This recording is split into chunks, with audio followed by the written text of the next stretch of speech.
Yeah, it is another episode of the Autumn Windbags. RJ Clifford, Juan Soto. Let's have some fun today. Going good vest weather in Long Beach, where it's brisk. It's not cold enough for a jacket, but it's brisk. So you go a nice warm fleece vest. Proper outfit for this weather. Good football weather.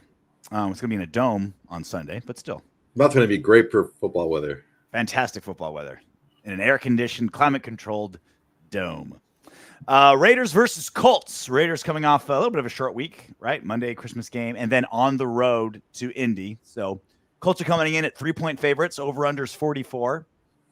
Crucial game as we go down the stretch between two bubble AFC playoff teams, both in a very similar situation, the Raiders and the Colts. And you got to win this one. Loser, whoever loses is like less than 1% chance to make it to the playoffs. Yeah, like 7 things have to happen for you. Yeah, I think it's going to be it's the stars will have to align perfectly for the loser to get into the playoffs. And this is one of those games where you got to believe. A lot of things it's a tale of two kind of opposing teams, right?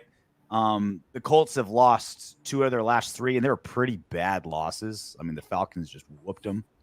And the Raiders are coming off of 2 of the best wins of the last several seasons. The record-setting win over the Chargers on Thursday Night Football, and then 10.5-point underdogs to Kansas City in Kansas City. So confidence is high for the Raiders. Colts are kind of down in the dumps. Momentum's on the Raiders side. Yeah, this matchup works out really well for us and what we've been doing well consistently lately. We'll get into the particulars, but this matchup is, as long as we keep the same energy that we've had, and there's really no indication that we're going to let up. I know that this is not a division game. The last 2 games we kind of got up for division opponents. The last time we faced a non-division opponent, we crapped all over the bed, just like Apollo there is digging up. There's nothing on the bed. He's just scratching it. He's pissed. He's pissed that you're not giving attention to him. Yeah. He gets mad because he kicks the blankets off the bed because he doesn't like sleeping on the blanket. And then when I put it on, he gets pissed off and he's going to start to, hey, chill. The more we do this show, the more I realize that of the 3 people that live in your house, you're third in charge behind your 2 cats. Yeah, it's I've gotten to the point that they've worn me down slowly throughout the years. It's just like, whatever, dude. It's like a marriage. Like I don't have anything valuable just hanging out. You know what I'm saying? Like I know it's gonna get knocked. That's why everything's bare in your apartment. Otherwise, your cats would pee all over it and scratch it apart. And everything. Pawn it for catnip. Side note, yes, Cloned Avenger. Did anyone see that Justin Fields commented on Zeus's last post on Instagram? And I don't know if you saw it, Soto, but it was Zeus took a photo of himself, and Justin Fields commented, "Fingers crossed, black heart." What is it with NFL players being so damn cryptic? They just love being cryptic. Just like, 2 emojis. Let's have everyone go nuts over it. I just think it's just the rules and like not doing things and just not wanting to like piss off the Players Association. And like you want the attention, but you know the locker room rules are like don't talk. So you're just gonna like fart in the elevator and walk out and hope everyone like knows that you had quesadilla for lunch just by the smell. Onions. You have onions? Yeah. Pungent onion smell. Well, regardless of where Justin Fields lands and if it's with the Raiders or not, we'll have all off season to discuss that. Raiders versus Colts. Huge game for the wild card spot in the AFC. Depending on who you look at, like NFL, ESPN, like they all kind of have their own percentage of like playoff chances. They're all going off different metrics. Roughly a 30% chance to go to the playoffs if the Raiders win. Still, some things have to happen, but obviously still have to win against Denver in Week 18. But it's a big one. It's a big one down the stretch. And like we talked about, if you on the main show that we had today, you can check it out. We broke down the entire playoff scenario, who we're up against, what has to happen, who we have to beat. We failed to mention that if the Chiefs lose out and the Raiders win out, we win the AFC West. I didn't even want to get into that because the idea of I can't imagine the Chiefs losing to the Chargers in Week 18. But I mean, crazier things have happened. So that's also still up in the air. Regardless, All it is we got to worry about winning our next 2 games. So the Colts, like I mentioned, kind of on the way down-ish. Raiders on the way up. The Colts are kind of a sneaky bad team. They started hot. They beat the Texans and Ravens in 2 of the first 3 games of the season, right? Since then, they haven't beat a team with a crap. Their only other wins are Titans, Panthers, Patriots, Bucks, Titans, Steelers. Just barely guys either under 500 or just like clinging just above it. So they're a team that's had a pretty easy schedule. And we're thinking, like, because this was a team just 2 seasons ago that had like 7, 8 Pro Bowlers, stars at like important positions, a loaded defense, well-coached team. It's just not that anymore. It's a team that's just been slightly less discombobulated than the opposition on their easy schedule. Yeah, especially lately. It's everyone deals with injuries, right? But depending on the distribution of talent on your team, you can only have so many people out by suspension or injury. There comes a tipping point where it's just like, all right, that one guy was just one too many. Mm-hmm. And I think they're at that point. They are still fighting for their playoff lives as well. And so they have something to play for sure. And of course we do. So it's they're not going to lay down and roll over for us. But I think if we start off fast, we can tie this up by halftime. Have it all really? Ready to go. Yeah, I think so. Really? 3-point dogs on the road, and you thinking? Yeah. I think if we get out to a nice lead at halftime, I think they're going to fold. I think Look what happened last week. It's the same thing that happened last week. I think a nice like Gardner Minshew pick would be good. Let's get to the injury report now, just because that's basically affect everything else we're talking about. Maxx Crosby limited, but that's just maintenance. He'll play. Yeah. It was a walkthrough today. So this was if they practiced. This is who would have practiced. It was a walkthrough. Josh Jacobs did not participate. Quad injury still a thing. Michael Mayer did not participate. Toe injury still a thing. Definitely keeping an eye on those 2 things, whether it's Zeus or Josh Jacobs is a big one. And Michael Mayer, like we talked about on the show, signed a 6'8" tight end off the Bengals practice squad. Does that mean Mayer's out for a while, or we're just picking up guys? Hopefully we'll get Mayer suited up and playing on Sunday. And then defensively, we're in pretty good shape. No real injuries on defense, which is good. The more bad news is that the Colts are getting pretty healthy. Michael Pittman Jr. has been in a concussion protocol. He's out, full participant in practice. So he's playing. He's probably their best offensive weapon. Other than that, just a couple randoms injured. So they're healthier than us, unfortunately. Well, I mean, you have to take a look at how they've been playing too. Mm-hmm. And what they do poorly kind of fits into what we've been looking to do the last few weeks. We match up really well. Yeah, with them. We with the mentality that we have, and I don't think. I think maybe we were I would say reading our press clippings a little bit coming off the bye came out a little flat, and it was back against the wall. Let's go out and get it done. You think we were feeling ourselves too much? I don't know. We might have been a little bit overconfident. Definitely a possibility. I mean, that would be the easy answer, right? Got a little too overconfident. This fool. He digs like a dog at the beach. He just gets mad because he doesn't like the blanket. He gets mad because you're not giving attention to him. And then he'll circle a couple times and just plop. You need to chain them in the attic when we do shows. I would lock them in the bathroom, but they would just yell so freaking loud. It's like someone's killing somebody in there.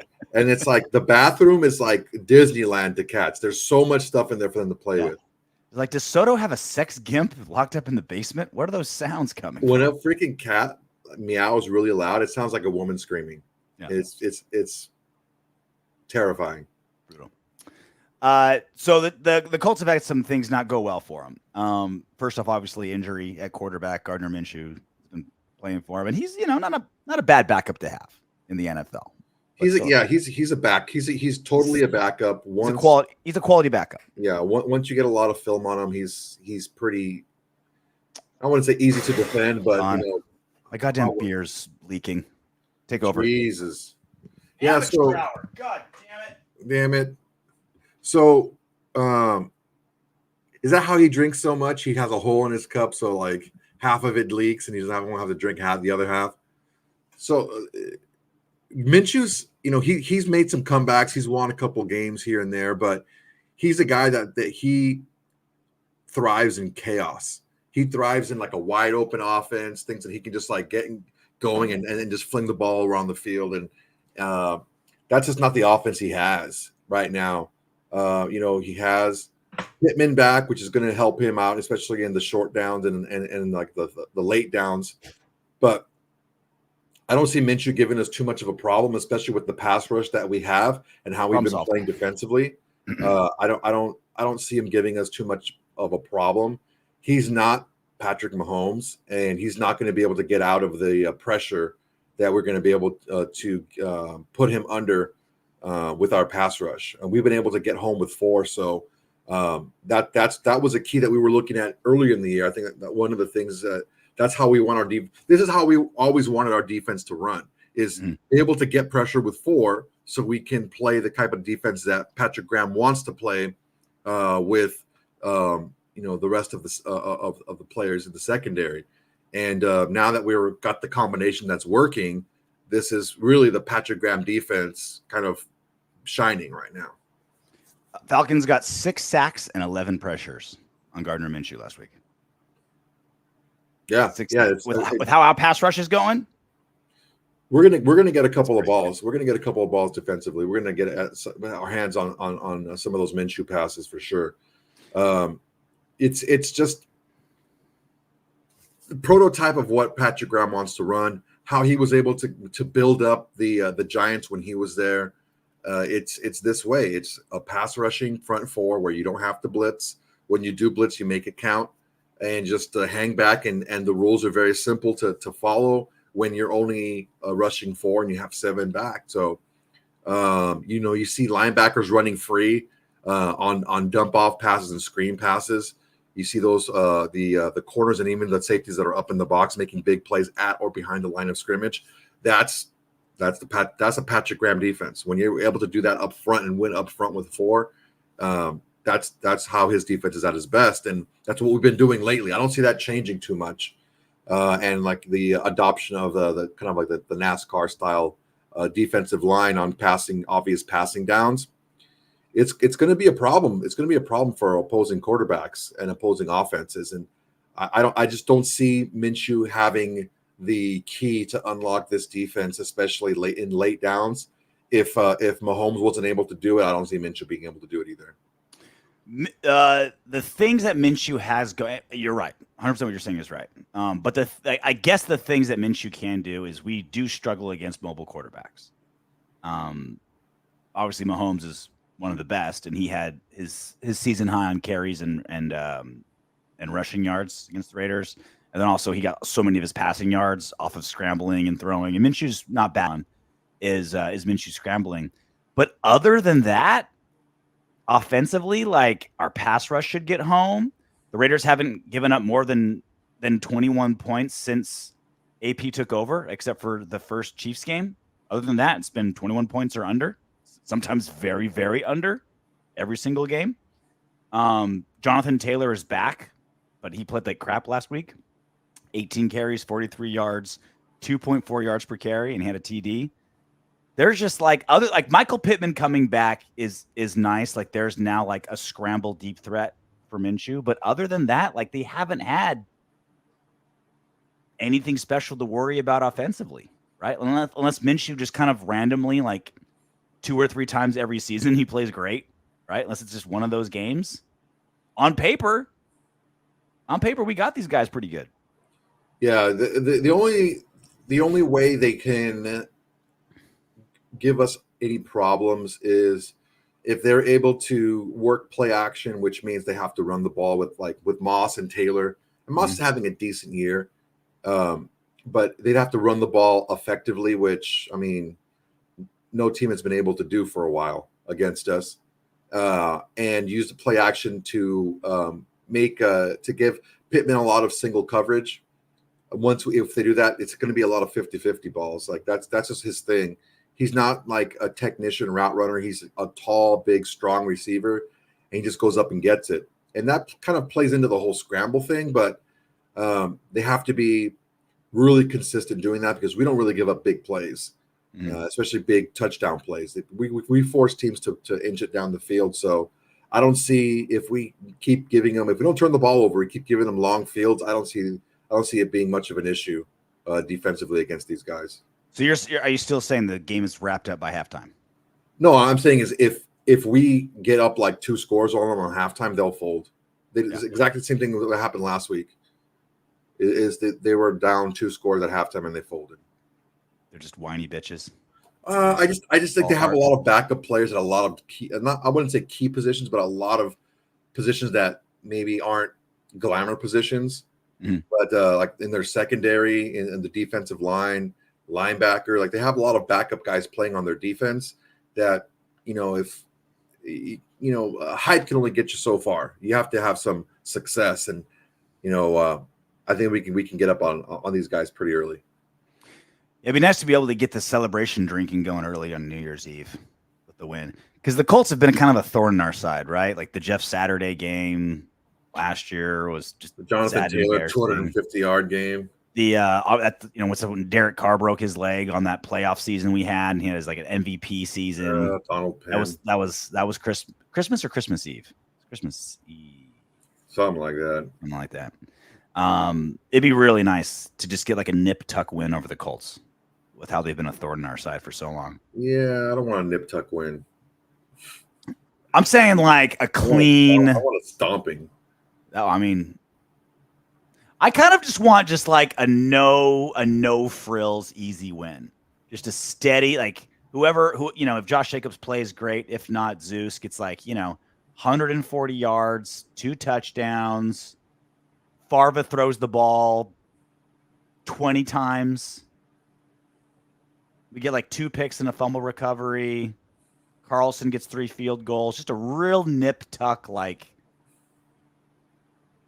27-10 game. Just real simple. I'm not on the edge of my seat. I'm not nervous drinking. I'm not yelling at my kid or my wife. Just nice. Paul Edgerton. Yeah. Just a nice, comfortable 64-0. I misspoke about the game, but once early in the third quarter, the Falcons got up 2 scores on them. They were up 13-7 at half, and they scored a touchdown early in the third quarter. They just drive it right down the field, and then that's it. They were done. They didn't do anything after that. So that's what I see happening with us. If we get up 2 scores on them, I think they're going to fold. Exactly what they did against the Falcons. Mm-hmm. Offensively, we're in a good situation. The Colts defense, in their last 5 games, the Colts have allowed nearly 25 points per game. Last 5 games, right? They've fallen apart defensively. They're 23rd in total defense, 27th in scoring defense. And the best part is 28th in run defense. What does Antonio Pierce want to do offensively? Feed his lead back 20 to 25 carries per game, which is what we want to do. Like I said, we match up nice. Again, not making crazy predictions, but we match up on paper very nicely. Specifically, what our goals are offensively and where their holes are defensively. That's the big kind of shining moment for us. The shining light for us is we want to play off of our run game. That's what we want to do to protect the rookie quarterback. That's what's worked best for us as far as play action passing and misdirection is a strong, solid running game. We can get that running game going. It's going to help the passing game like it normally does against rookies, but it's a lot more again with Farva. He's able to work off play action a little bit better. It gives him a little bit more time to process and some bigger windows to throw into. And that's just what we need to do. If we can run the ball, it's going to open everything else up for us. And the Colts just they don't give up like a ton of yards per play, per rush. So it's just constant 3, 4, 5 yards, 3, 4, 5 yards a carry. It's like the Oregon Trail. You're just like a day at a time. As long as you don't get dysentery, you're going to get there, right? Just moving along. I remember I was the one that was like, remember when like in elementary school you had to do that? Oh yeah. And then we're like, at that age. Yeah, I had to like, but I mean, when I was in it, we didn't have like a mouse. It was all like arrows and like, I was really good. I was really good at shooting the rabbits for food. I shot 2 rabbits so we were able to eat. And then it just said Juan died. I'm like, what? What happened? I need to know more about this story. I'm like, man, I'm done with this. He was a Raider fan. He put his mouth around a gun barrel. And I had to walk away. It's like everyone was around the computer when it was your team's turn to play. Yeah. And then I died. It's like all right, well, Mom, I'm gonna sit around for this. I'm dead. Can we get a ruling on Zamir White? Because he's played so terrible up until this last Sunday when he or Monday when he played absolutely fantastic. Look, man, he was super fumble prone, didn't find the holes. Like he played so little, and when he did play, it was bad. And then he comes in and goes bonkers against the Chiefs when it matters the most. He also where are we on him? We need an official Windbags ruling. He also played well against the Chargers. So look, I told you it's very difficult as a running back to get a rhythm and play well when you get 1-2 carries a game. Mm. You were complaining about, he was only this many yards a carry. I'm like, yeah, he had like 1 carry, but he had like 17 carries in the entire season last year. Mm. He also had Josh McDaniels. Like 3 fumbles. Yeah. He probably trying to make too many things happen. He also had Josh McDaniels probably not calling the right plays for him, just calling, this is what I want to run. Josh McDaniels? Gasp. Look, you may not believe it, but I'm telling you. So I'm glad I was sitting down because I might have fainted from that incredible thing you just said, from the shock and awe that Josh McDaniels maybe didn't call the right plays. For his personnel, yeah. He's just calling. He wants to call what he wants to call for himself. Yeah. This is the guy that we were looking for. We just had to give him the opportunity to show that he can be this guy. Mm-hmm. And that's a good defense he ran against last week. Yeah. This is not that's nothing to sneeze at. On top of the game that he had the week before, he had another strong game a game again last week. That's what you want that's all you can ask for from a running back. That's really all you can ask for is what Zeus has been giving you the last couple of weeks. That's really all you can ask for. The regular season, he has 59 carries, 268 yards, 4 yards per carry, 1 touchdown, that 43-yarder to like more or less seal it against the Chiefs. And I guess that's what we're looking for, right? Is when he is consistent, can he be consistent? Right, for lack of a better term, right? If he's the lead back, are things going correctly? I gotta wonder if I'm Josh Jacobs. If you're like, you saw Zeus play so well, you're like, I gotta get back in there. Like if I want a long-term deal or any shot of a long-term deal here, I can't let them think that they can have this second-year player be cheap and replace me. It reminds me of something I said before the season even started. This is the worst case scenario for Josh Jacobs. Either he didn't sign in the beginning of the year and Zeus starts off well, or forbid Josh Jacobs gets hurt, Zeus comes in and plays well. Look, man, I love Josh Jacobs, man. I love him as a player. I love him as a Raider. He does nothing bad. Like no. the worst thing he does is like a 7. Like breakaway speed. He's like maybe a 7. Everything else, it's like pass blocking, catches out of the backfield, team, breaking tackles, short yardage. Leader, hard worker, smart, helps his teammates. All Raiders tattoo, 11 out of 10. Yeah, man. Look, but the thing pass blocking, awesome. Yeah, if you want to look at roster construction, this is why you draft a running back with a nice premium pick, a 3rd-round pick, for this reason, to see. Now, we didn't know what he can do because he didn't really get an opportunity to, but now that we've seen what he can do, okay, I mean, is running all over the Colts going to really show us something that we haven't seen before? No, because the Colts aren't very good against the run. I think a more telling game was when the pass isn't working, when the elements are terrible, when it's hard to pass because the wind gusts are crazy, what can you do offensively as a running back when the defense knows you're going to run the ball? When you haven't completed a pass in 3 quarters, what can you do?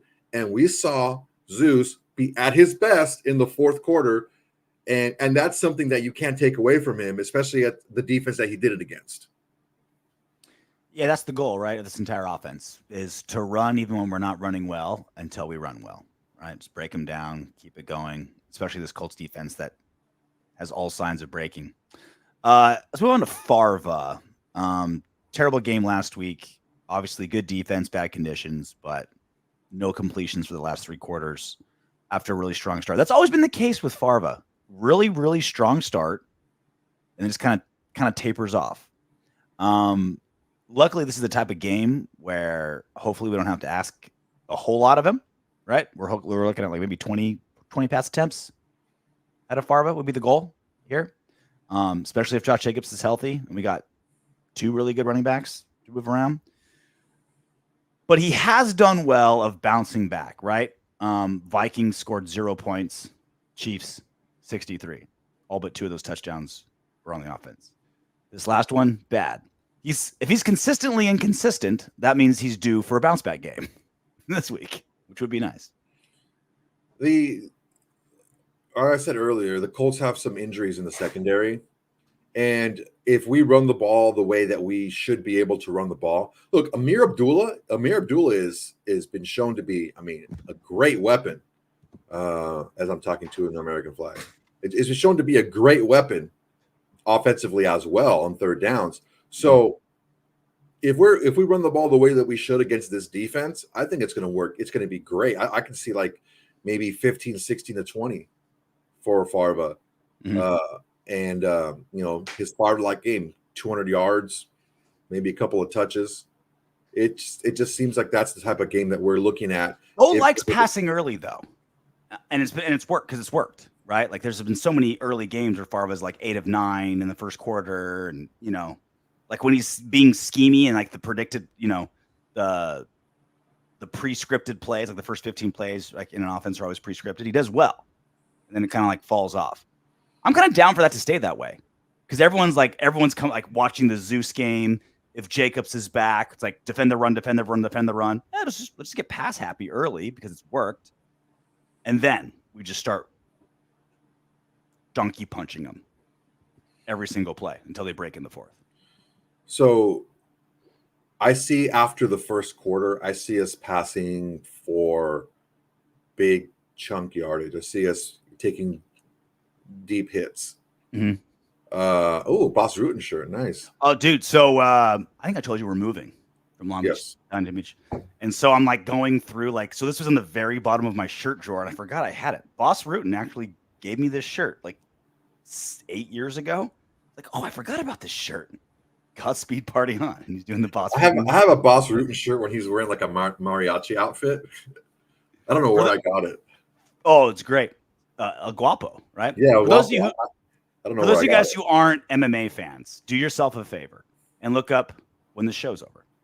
YouTube Boss Rutan bar fight technique. It's really good. The most entertaining 8 minutes you're going to spend. Like it's like functionally smart, and he's just like such a performer. It's like, oh, here's how you rip a guy's skull in twain using the edge of a bar. Bang it, da bang it, da bang. Anyway, do you guys a favor. I interrupted. Sorry. Go ahead, Soto.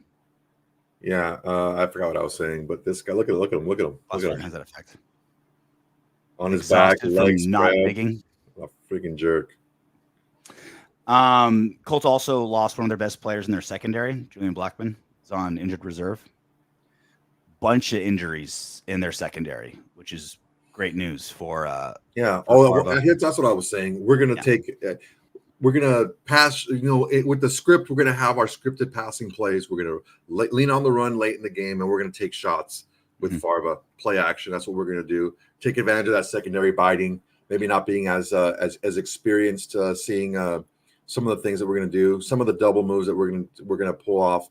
You have Davante Adams who can still get open. Look, guys, I understand that we talked about that's the guy who's pissed off is going to want a bounce back game. We talked about the potential trades with Davante Adams and everything. He's still a top player in the league. He can still get open. He was open a lot against the Chiefs, but I think we need to give Favre a pass for last week because those throwing conditions were really, really, really bad. I'm not giving him a pass, but that's definitely part of it, right? Like conditions were rough. But yeah, if I'm Davante Adams, like you got to be furious. 1 catch, 4 yards. I think he was targeted 6 times last week, and there was a lot of contested catches that he just got defended. Like not even 50-50 balls, but when you're Davante Adams, you got a correct ego, like not an ego in a bad way, but like screw that guy, like, screw that corner. Like I should have got that, right? Like he's gonna be a pissed off dude. So it'd be nice to have him kind of like play mad a little bit. Malcolm Koonce is coming off the best game of his career, and it's not even close. But he's really found his stride. I think it's 5 sacks in the last 3 games or something like that. He had 3 last week. But that completely unlocks this defense. If you're still committed to triple teaming Maxx Crosby, which you have to do for him to not end your existence, and then you're one-on-one with everyone else, this defense is completely unlocked at that point. And that's what I was saying earlier. That's the Patrick Graham defense, how he needs it to work to its highest level. And we found the combination now. Not only have we found the combination on early downs, but on obvious passing downs as well. And I think the key to the whole thing is Malcolm Koonce improving against the run, so he's able to play on earlier downs. That unlocks everything else now, because now whether it's a run or pass, he's not going to be a negative, right? He's going to be a positive, both on the run plays and pass plays. So he can be an every down player now. And when we put him in, it unlocks everything else. So that, I think there's always these little things that lead to big things. And the little thing for Malcolm Koonce was getting better against the run. That allowed him to be a 3-down player, which allows Maxx Crosby to get a little bit less attention sometimes, or Malcolm Koonce to show his pass rush skills early downs and get the teams backed up for longer third down conversions. And then that's when you can put your NASCAR package in, and it all works off of one another. So, but the first little thing was, yes, Koonce getting better against the run. So a win would be huge for our playoff chances. Duh. Thank you, Captain Obvious. But specifically because you're knocking off someone we're in the hunt for the playoffs and bumping up one, right? Colts are currently, if the playoffs were right now, they would be the 7th seed. They would be in. They would fall to 8-8. We would go up to 8-8. Of course, we'd have the tiebreaker over the Colts with the head-to-head win. Bengals are playing the Chiefs, which is a weird one because we could still win the AFC West if the Chiefs go 0-2. But we also don't want the Bengals they're 8-7. We don't want them getting to 10-7 because then we're out of luck. We need the Bengals to lose. So it's a weird kind of gamble, right? Like, do we want it all? Are we like rooting for the Chiefs to like lose to the Chargers in week 18 and us win out and win the division? Like, do we want it all? Do we want a home game out of the gate? Or it's like, all right, let's play it safe. Chiefs beat the Bengals, get the Bengals out of the wild, push them back in the wild card situation, get to 8-8 like them, and get there. How greedy are you right now, Soto? I'm super greedy. Yeah, so you're rooting for the Bengals. I'm as greedy as your mouth at a Russian bathhouse. Nothing is greedier than my mouth at a Russian bathhouse. Not a thing. Jeffrey Willis, thank you, Also sir. You guys deserve more subscribers than you have. I prefer your show over others. I prefer our show over others as well. Thank you, sir. Much appreciated. Not I. I prefer Tape Don't Lie over us, but that's just me. What was there was a great I prefer Sanjeet.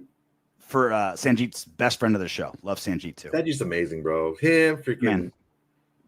Almost all the creators. Graphic Raiders good, man. Are great. We're gonna get Matt Holder on next week. They've been super chill with all of us, man. I mean, look, I hit up Sanjeet like a half hour before I was gonna go live, and I'm like, hey man, You want to hop on live? Just fart around, you know? He's like, yeah, I haven't done something live in a while. Cool. I'm like, really? Yeah. He's like, yeah, why not? I was like, okay.